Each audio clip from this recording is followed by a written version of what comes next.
गैर कानूनी काम क्यों करते हो? सर ध्यान किस लिए अंदर नहीं करें।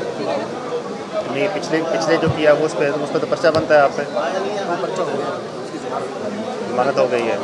तो आप किस लिए आए हो? ये सिलेंडर लेना है, सिविल डिफेंस। सिलेंडर वापस करें आपको? क्यों? वजह बताओ ना, क्यों वापस करें आपको?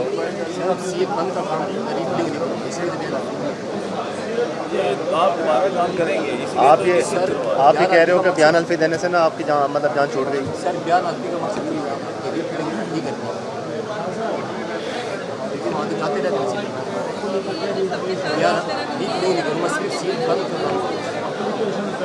इस चीज़ की क्या गारंटी है? ये बयान आदमी का